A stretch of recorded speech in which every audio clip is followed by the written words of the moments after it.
Hello everyone. Today we are going to discuss acid base imbalance.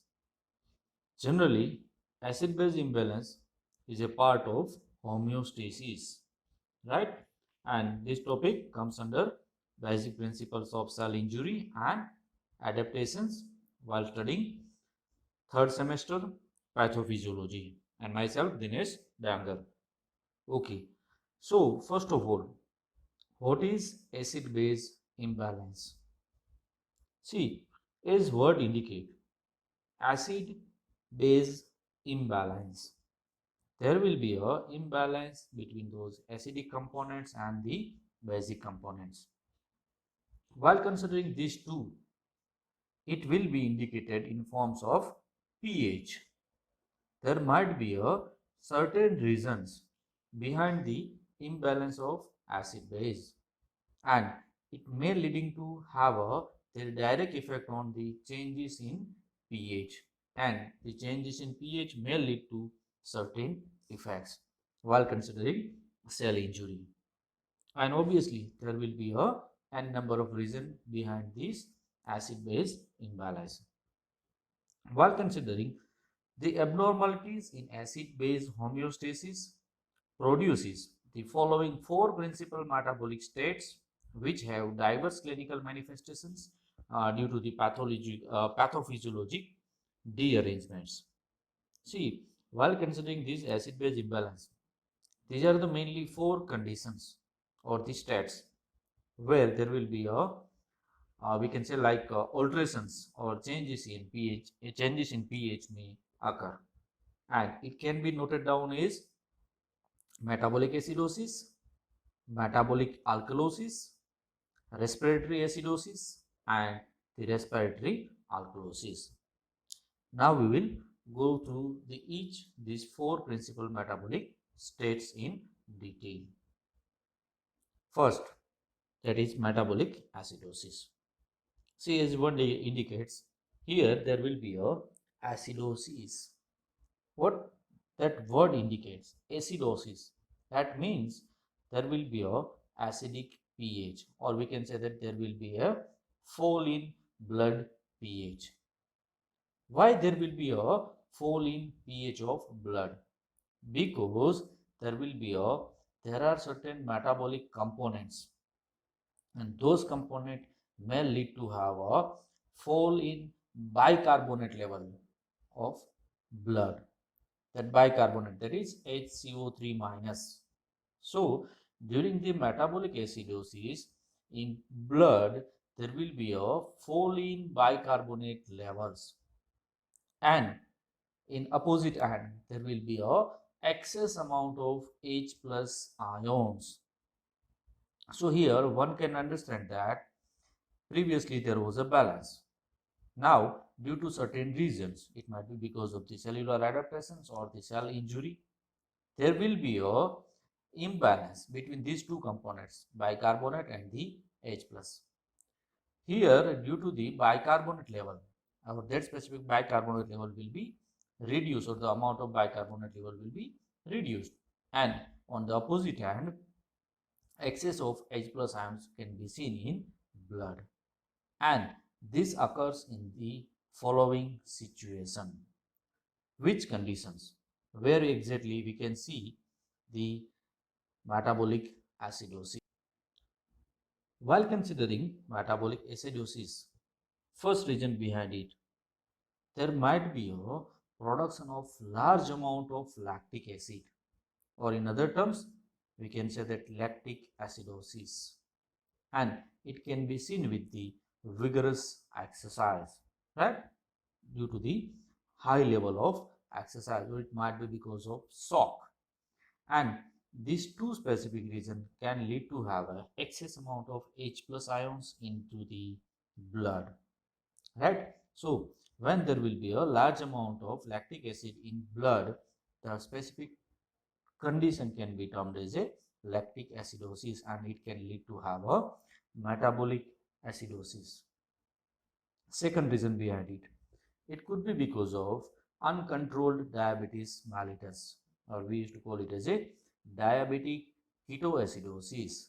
During this diabetic ketoacidosis, there will be a metabolic acidosis. Next, third reason could be starvation. And the starvation, as we know that starvation or the condition where person may not have a enough amount of food for the survival. Fourth reason, it could be because of chronic renal failure. See, while considering renal failure, it could be divided into two. Acute renal failure, that can be, that specific condition can be for short duration, so it can be termed as a acute. While considering chronic renal failure, kidney may be permanently damaged or person may be on a dialysis. So during that condition, the excess amount of H plus ions can be seen within the blood. Next reason could be therapeutic administration of ammonium chloride or the acetazolamide. That again, it could be a reason behind the metabolic acidosis. Here, while considering the metabolic acidosis, the main factor which could lead to the metabolic acidosis, that is the higher level of the H plus ions into the blood.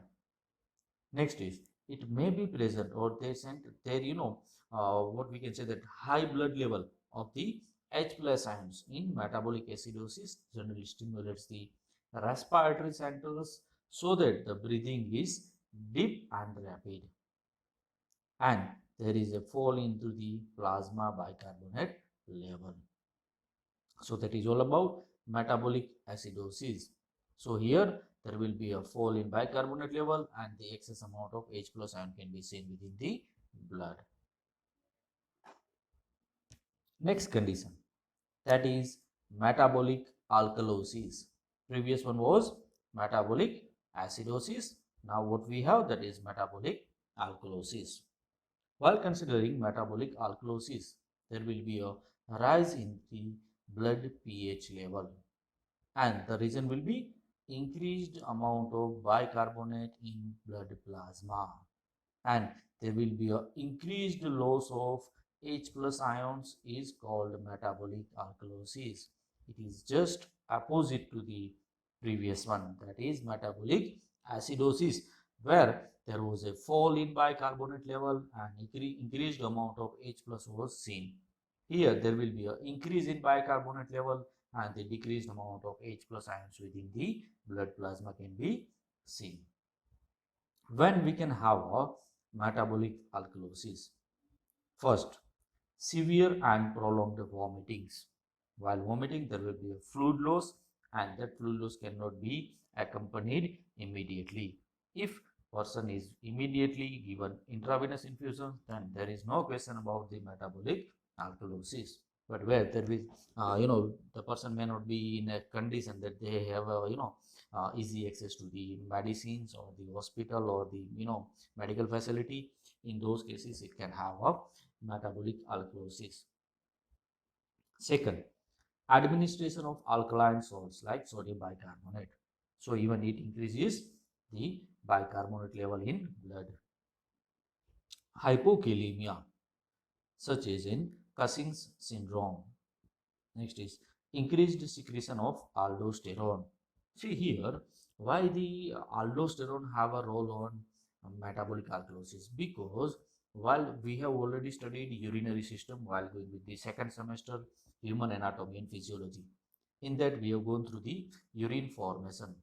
In that, aldosterone is responsible behind the excretion of H plus from the intralumen to the extraluminal. While considering from the that specific nephron, in that it could be the parts of the renal tubules, or it could be that Bowman's capsule, or it could be any a part of nephron, from where exactly the H plus will be get transported through the help of aldosterone. But here there will be increased amount of aldosterone. It may lead to have a more outflow of H plus, leading to have a metabolic alkalosis. Here, while considering clinically, metabolic alkalosis is characterized by depression of respiration, where we can have a depressed stage of respiration, and that depressed stage cannot eliminate out those bicarbonate from the body. and there will be increased amount of bicarbonate in plasma. There could be a depressed renal function with certain cases like uremia and increased bicarbonate excretion into the urine. The blood level of bicarbonate will be elevated, and the elevation in bicarbonate level can lead to have a metabolic alkalosis. Third condition. So what we have studied till now, that is metabolic acidosis and the metabolic alkalosis. In metabolic acidosis, there was a fall in blood pH due to the fall in bicarbonate level and the excess amount of H plus ions. Whereas in the cases of metabolic alkalosis, there was a increase in pH or rise in pH due to the increased or rise in the bicarbonate level of the plasma, and there was a subsequent loss of the H plus ions. Now, third condition, that is respiratory acidosis. While considering respiratory acidosis, there will be a, again see, acidosis, right? So here there will be a fall into the blood pH. Why? Because there was a increased partial pressure of the carbon dioxide. And why there was a increased partial pressure of carbon dioxide in blood? Because there was a hypoventilation. That is what? Hypoventilation of lungs. Due to that hypoventilation, there will be a increased carbon dioxide retention. It means in blood there will be an increased amount of what we can say, that carbon dioxide. There will be a retention of carbon dioxide, which causes the respiratory acidosis. Here, this can occur in the following circumstances. First, air obstruction as occurs into the chronic bronchitis. In severe cases of chronic bronchitis, there will be a what we can say, that person may not have enough amount of oxygen and the carbon dioxide while breathing in and breathing out, or we can say that there might be a difficulty in breathing. In cases of emphysema or in asthma, right, same kind of situation can be seen. Next, that restricted thoracic movement, and that restricted thoracic movement can be seen with the pregnancy, where there will not be that certain extension of that specific layers of the pleural cavity due to the presence of fetus inside the uterus. So that can be seen with the pregnancy. So that what we can understand, that while considering normal individual cases, lungs may have 100% active 100% capacity, whereas in the cases of pregnancy it may be reduced to 90 or 85, or it will be between the 85 to 90, and that can have a respiratory acidosis. Next is the impaired neuromuscular function, that can be seen with the poliomyelitis and the polioneuritis. As we know that nowadays the poliomyelitis is or polio, that is I think certain, except certain states like Bihar or Jharkhand and the Orissa. Since last 20 or 25 years, there are no cases of the polio, or we have eradicated it with the help of certain national programs. Now coming to the clinically, there is a peripheral vasodilatation, right? There will be a peripheral vasodilatation. See, what, try to understand the words like vasodilatation. As a being a third semester student, we should know that what is the meaning of vasodilatation, as we have discussed it during the first semester cardiovascular system. That is cardiovascular system and the veins and the arteries and venules and arterioles, right? So there will be a dilatation of those vessels which carries blood. It could be artery or vein. So there will be a peripheral vasodilatation, and there will be a increased intracranial pressure, right? And if there is a severe carbon dioxide retention, patient may develop confusion, drowsiness, and the coma. See, in these cases of the severe carbon dioxide retention or the respiratory acidosis, it may happen that there will be a hypoventilation, or person itself cannot perform that work, like inhalation and exhalation with a complete efficiency. So in these cases, person may be referred for the ventilation or the ventilation support. Here, patient may develop confusion. Next is the drowsiness and the coma. And again, the arterial partial pressure of carbon dioxide even level is raised. While considering the normal individual cases, we can see the increased partial pressure of carbon dioxide while considering, veins, right, which carries deoxygenated blood. Whereas in the cases of here, in cases of respiratory acidosis, even it can be seen with the those arteries which carries the oxygenated blood, and in that case also there will be increased level of the partial pressure of carbon dioxide and the carbon dioxide retention. Here, by considering respiratory acidosis, the basic reason behind it is that is increased carbon dioxide retention. Actually, that carbon dioxide should be exhaled, but patient, due to the certain reason, patient itself is not able to exhale that the amount of carbon dioxide. So that is the basic reason behind the development of the respiratory acidosis. Last condition into that is acid base imbalance, that is respiratory alkalosis. Here there will be a rise in blood pH occurring due to the lowered partial pressure of the carbon dioxide consequent to the hyperventilation of the lungs. See, previous one was hypo due to the hypoventilation, whereas here in the cases of respiratory alkalosis there will be a hyperventilation, and hyperventilation could be the reason behind the development of respiratory alkalosis. See, what is the meaning of that hyperventilation? Where person may have a capacity or there will be a excess removal of the carbon dioxide, so that excess amount of carbon dioxide will be released or extracted out or the exhaled out into the atmosphere, and that condition can be termed as a hyperventilation, and that hyperventilation can lead to have a respiratory alkalosis. Here there are certain conditions where exactly respiratory alkalosis occur. First is hysterical overbreathing. In many conditions, overbreathing can be seen, right?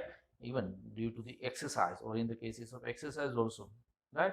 Or we can say that high workout or high power workout.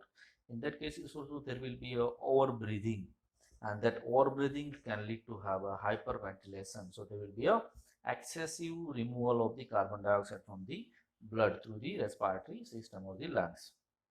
Next, working at the higher temperature, even it can lead to have a respiratory alkalosis, even at high altitude, right? As we can see in the mountains, where exactly altitude is high. In that case, also there will be a excessive breathing, and that can remove the excess amount of the carbon dioxide. Next is could be because of the meningitis and the encephalitis. See, when considering meninges, as we have already studied during second semester, nervous system, a kind of protective mechanism that can be seen with the nervous system, that is central nervous system, right? That is both the brain as well as the spinal cord, right? Those are actually, it is made up of those three layers. If you remember, that is dura mater, arachnoid mater, and the pia mater. So there will be a inflammation of the meninges, and it can be called as a meningitis. So in that case, in the cases of meningitis, respiratory alkalosis can be seen. And next is the salicylate intoxication. In cases of salicylate poisoning or the intoxication, right, it can be seen. Actually, salicylate intoxication is a process where the salicylate, which is salicylates, right, that is present in body, it will be removed. So while removing salicylates, even it removes the carbon dioxide from the body. While considering certain clinical conditions, the patients with respiratory alkalosis are characterized by the peripheral vasoconstriction. As we have studied during the respiratory acidosis, there was a peripheral vasodilatation, so that the blood vessels or the vessels which carry blood may undergo dilatation, whereas in the cases of respiratory alkalosis, there will be a vasoconstriction, so their size may be reduced or the inner diameter will be reduced, and the consequent pallor, a kind of condition, that is pallor, right, that can be seen. Next is lightheadedness can be seen, and in cases of even artery, passive pressure of carbon dioxide will be reduced. So this is what four the basic principles behind the acid base imbalance that can be seen with the basic principles of the cell injury and the cellular adaptation. So what we have gone through it, we have gone through the metabolic acidosis, metabolic alkalosis, respiratory acidosis, and the respiratory alkalosis. Here I included one more, that is actually while considering GTU point of view, that is Gujarat Technological University point of view, I have featured the what we can say that features between apoptosis and the necrosis. As during the discussion during last week, many of students may have difficulty with the apoptosis and the necrosis, that what is apoptosis and what is necrosis, right? So while putting that specific remark in this PPT, I have mentioned it so that anyone or one can have a benefit of it. And many a time they have asked, right, GTU have asked this question in final university exam. So while considering apoptosis and necrosis, see, these two will lead to have a cell death, but the way they used to work, that is different. See, while considering definition, first apoptosis, that is programmed and coordinated cell death, a kind of cell death which is already programmed and it will be coordinated. Whereas in the cases of necrosis, there will be a cell death along with the degradation of tissues by hydrolytic enzyme. See, in cases of apoptosis, it is programmed and coordinated. Whereas in the cases of necrosis, there will be obviously cell death. But even after cell death, there will be a degradation of each and individual tissues of that cell or the surrounding tissues by the certain hydrolytic enzymes, which could be released from the lysosome. Next is, what could be the causative agent for the apoptosis? It could be because of any kind of physiologic or the pathologic process. Whereas in the cases of necrosis, the reason could be hypoxia and the toxins or any substance which may be toxic for the body. While considering the morphology, that means the how exactly or those changes that can be seen with the neck dye, or we can say that the changes in their surface, next is shape, next is size, and the up to the one extent their location. So here while considering apoptosis, there will not be any kind of inflammatory reactions, whereas in the cases of necrosis, always there will be an inflammatory reaction. Next is the death of single cell, that can be seen with the apoptosis, whereas in the cases of the necrosis, it may allow to release those hydrolytic enzymes or the substances from the lysosome and can have the surrounding tissue destruction. Here in cases of apoptosis, cell may undergo shrinkage, right? The size of the cell will be reduced, whereas in the cases of necrosis, it will undergo cell swelling. In cases of apoptosis, there will be a cytoplasmic blebs on the membrane. Those bleb or those vessels will be formed during the apoptosis, whereas in the cases of necrosis, there will be a membrane disruption or the leakage of the substances which are present inside the membrane. Here in cases apoptotic bodies will be formed during the apoptosis, whereas here there will be a damaged organelles will be seen. Here in cases of apoptosis, there will be a chromatin condensation, that is what chromatin material or the hereditary material or the material which is present inside the cell, and they may have information about the further cell division.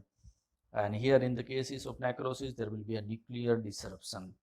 In cases of apoptosis, there will be a phagocytosis of the apoptic bodies by the macrophages. Right? Phagocytosis, a kind of cell removal or cell death process, where it is a programmed, and for that certain segment or certain cells are responsible, like macrophages, right, which could phagocyte or the engulf the apoptic bodies.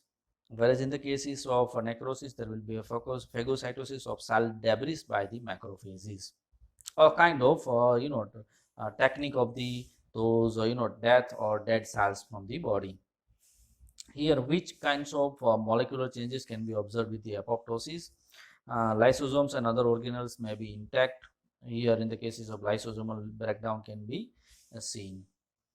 In cases of apoptosis, there will be initiation of apoptosis by the loss of signals of the normal cell and the survival, and by action of agents that injuries to the cell.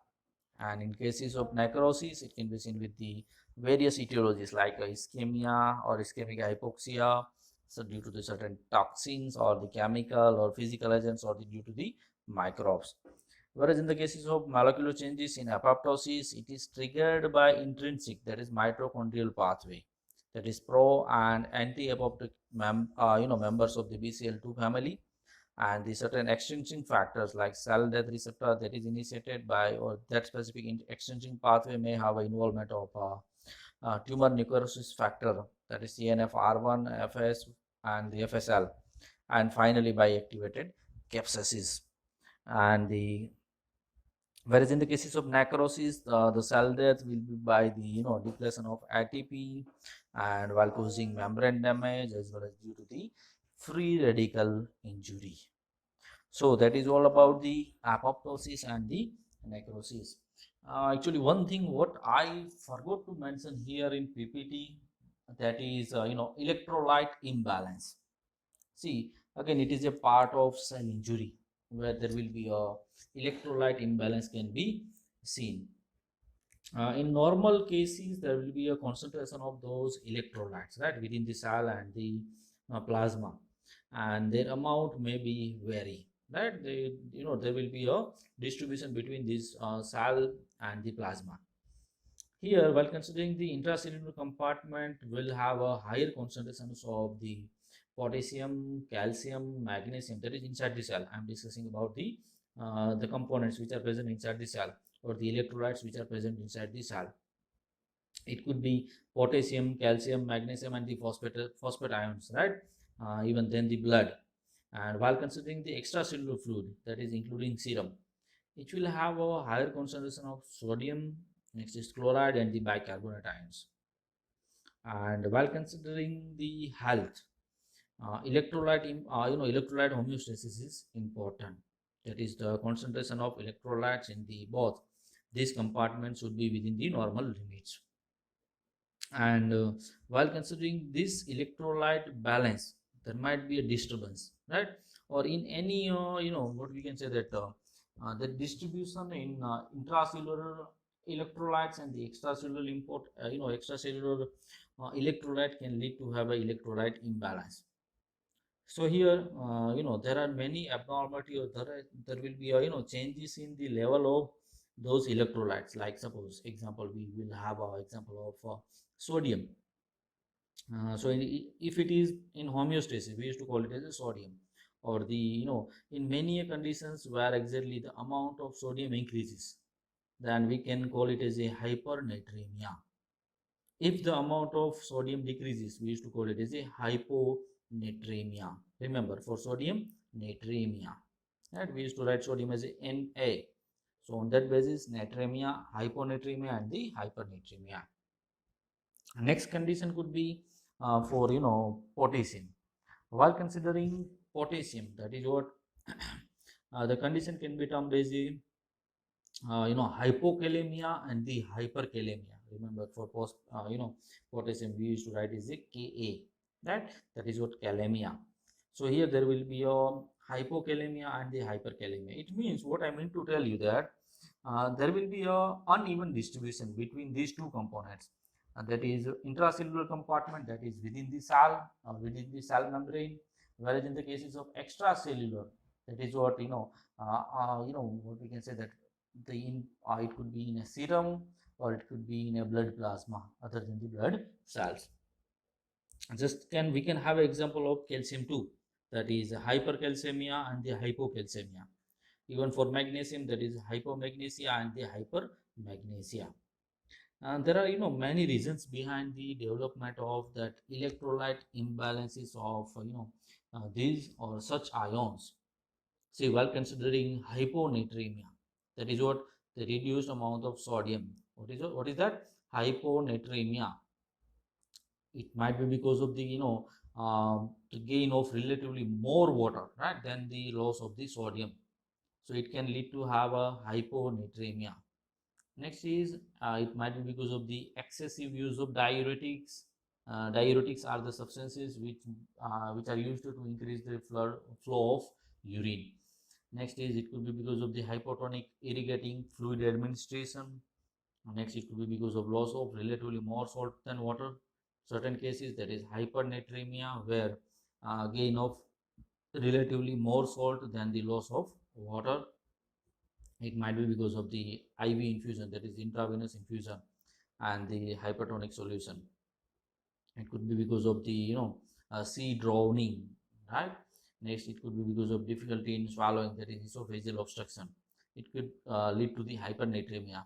Next is while considering hypokalemia, that is the potassium, the lower level of the potassium. That is what due to the decreased potassium intake, right? It can be seen with the anorexia, where person may have a tendency to have a food, that is anorexia. Next is IV infusions without potassium, and due to the fasting, where person may not have enough amount of food, right? And the diet low in potassium. It could be because of the excessive potassium excretion, right? The potassium, the way potassium is getting extracted from the body, it may be fastened, or the process may be severely repeated. In that case also, it may lead to the hypokalemia, that is low level of the potassium inside the body, or in we can consider blood.